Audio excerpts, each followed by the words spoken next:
السلام علیکم۔ وعلیکم السلام ورحمۃ اللہ۔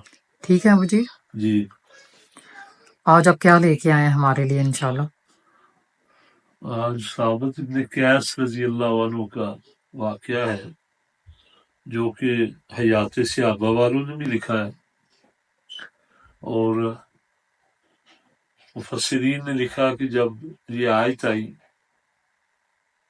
بسم اللہ الرحمن الرحیم یا ایھا الذین آمنوا لا ترفعوا اصواتکم فوق صوت النبی، سورۃ حجرات کی آیت ہے، دوسری آیت ہے۔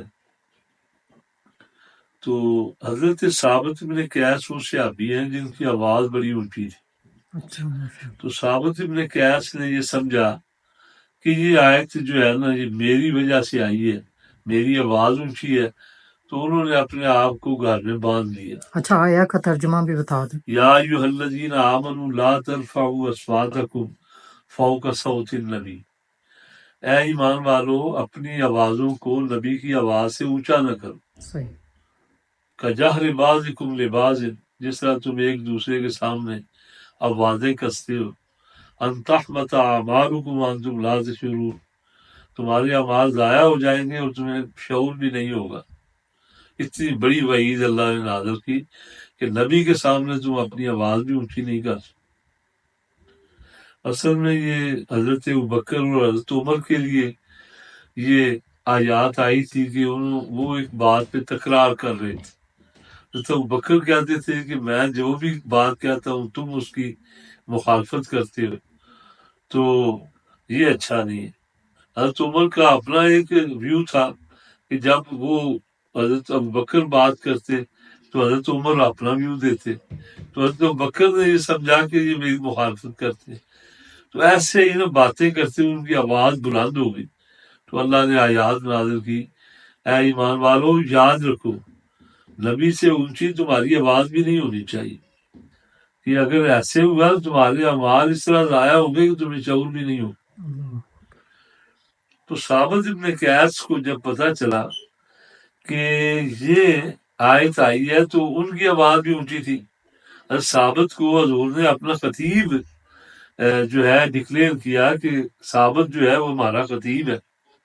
یعنی اس قدر لوگ آتے تھے باہر سے کہ ہمارے یہ شاعر اپنا شاعر لاؤ، تو حضور کہتے ٹھیک ہے حضرت حسان کو پیش کرو۔ جب کوئی خطیب آتا تو آپ کہتے ثابت کو پیش کرو، ثابت ہمارا خطیب ہے۔ یعنی اس قدر بلند آواز اور بڑا جو ہے ان کا خطاب ہوتا ہے۔ ان کی ایسی شہادت ہوئی کہ آپ سن کے حیران ہوں گے کہ ثابت ابن قیس حضرت خالد کے ساتھ لڑتے ہوئے ان کی یعنی ان کے گروہ میں لڑتے ہوئے شہید ہوئے، کہ ان کی جو وصیت ہے وہ انہوں نے جو کی وصیت وہ بھی شہادت کے بعد کی۔ یعنی ایک صحابی کو انہوں نے خواب میں وصیت کی۔ اچھا سبحان اللہ، یہ یعنی اتنا عجیب واقعہ ہے کہ کبھی آپ نے سنا نہیں ہوگا سبحان اللہ، کہ کوئی وصیت ایسی ہو کہ جو کی ہی شہادت سے کے بعد جائے اور خواب میں ہو، سبحان اللہ، اور بالکل حقیقت جو حضرت ثابت نے بیان کی وہ بھی حقیقت۔ سبحان اللہ، اللہ نے کیسے ان کی وصیت کو پورا کیا کہ ایک صحابی کو خواب آیا، انہوں نے کہا کہ دیکھو جب میں شہید ہو رہا تھا تو میری زرہ جو ہے ایک آدمی نے اتار کے نا ایک دیگچے کے نیچے رکھ دی ہے، اور وہ زرہ اصل میں ہمارے گھر پہنچانی تھی، لیکن وہ زرہ اس ساتھی نے میرے گلے سے میرے جسم سے اتار کے نا وہ رکھ لی ہے۔ تو حضرت خالد کو بولو کہ وہ زرہ جو ہے اس ساتھی سے لے اور لے کر اس کو بیچ کر اس کے پیسے جو ہیں وہ ہمارے گھر میں دیے جائیں۔ اچھا، یہ خالد بن ولید تھے؟ جی خالد ابن ولید۔ اچھا، تو ان کی مطلب یہ کون سی جنگ کا واقعہ ہے؟ یہ جنگ مجھے یاد نہیں، کوئی مارکا ہوا جس میں یہ حضرت ثابت شہید ہوئے۔ ویسے حیات صحابہ نے لکھا ہے تو امید تو ہے مجھے۔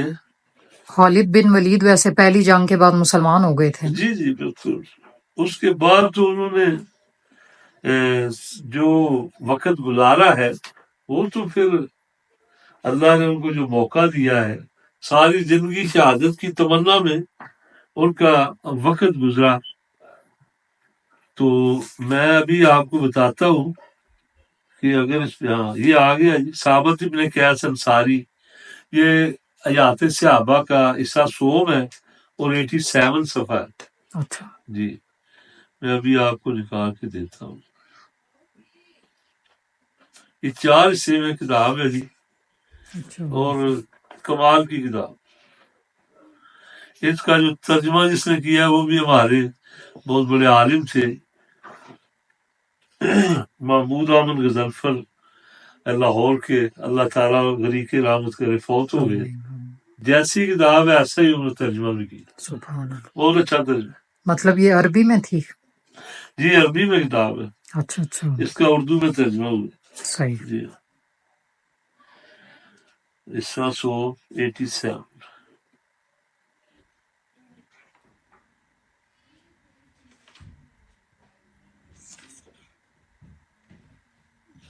اور جتنی کتابیں جس سے حوالے لکھے گئے وہ بھی ساتھ لکھے گئے. اچھا یہ اتنی مطلب انہوں نے الگ الگ کتب سے یہ اکٹھے کر کے الگ سارے. الگ کتب سے یہ اچھا لکھی اچھا ہیں. اچھا بہت بڑی کتابیں ہیں جن سے یہ حوالے لیے گئے اور بڑی محنت کی گئی. بہت محنت پھر ہوئی ہے نا، ظاہر ہے پھر ایک ایک صحابی کا قصہ. ایک صحابی کا قصہ. سبحان اللہ. یہ آ گیا ثابت ابن قیاس. ایسا شخص نظر نہیں آتا جس کی وصیت کو اس کی موت کے بعد منوان پورا کیا گیا. سبحان اللہ. موت کے بعد وصیت ہوئی اور پھر اس کو پورا بھی کیا گیا. جی سبحان اللہ. یہ جی کہتے ہیں کہ مسلمہ کذاب کے ساتھ یہ مارکا ہوا. اچھا لکھتے ہیں کہ الہی مسلمہ کذاب اور اس کی قوم کے شرک و الہات سے برات کا اظہار کرتا ہوں. الہی میں مسلمانوں کی پسپائی سے بھی برات کا اظہار کرتا ہوں. پھر حضرت برا بن مالک، حضرت زید بن ثابت، حضرت سالم مولا ابی حذیفہ دیگر مسلمانوں کے کندھے سے کندھا ملا کر بپر شیر کی مانند ایک زوردار حملہ کیا جس سے عام دشمن مسلمانوں کے حوصلے بلند ہو گئے اور مشرکوں کے قدم ڈگمگانے لگے. میدان کارزار میں مسلسل ہر طرف سے دشمن پر کاری ضربے لگاتے رہے اور دشمن کی طرف سے تیروں کی بچھاڑ میں بہادری کے جوہر دکھاتے ہوئے آگے بڑھتے گئے یہاں تک کہ تیروں سے ان کا جسم چھلنی ہو گیا اور اسی میدان میں شہادت کے اعلیٰ مرتبہ پر فائز ہوئے جس کی بشارت سرور عالم معظم صلی اللہ علیہ وسلم نے انہیں دی تھی. یعنی حضور پاک خود ان کی شہادت کی خبر دے چکے تھے کہ یہ ثابت جو ہے میرا صحابی شہید ہو. ان کی آنکھوں کی ٹھنڈک اور دل کو سرور حاصل ہوا، اس لیے ان کی جرأت و شجاعت کی بنا پر لڑائی کا پانسا پلٹا اور میدان مسلمانوں کے ہاتھ میں آ گیا اور انہیں فتح نصیب ہوئی. حضرت ثابت کے جسم پر ایک بہت عمدہ زرہ تھی. ابھی یہ واقعہ شروع. ایک مسلمان فوجی وہاں سے گزرا اور اس نے زرہ اتار کر اپنے پاس رکھ دی. دوسری رات ایک مسلمان فوجی نے حضرت ثابت ابن قیس کو خواب میں دیکھا. تو خواب میں حضرت ثابت ملے.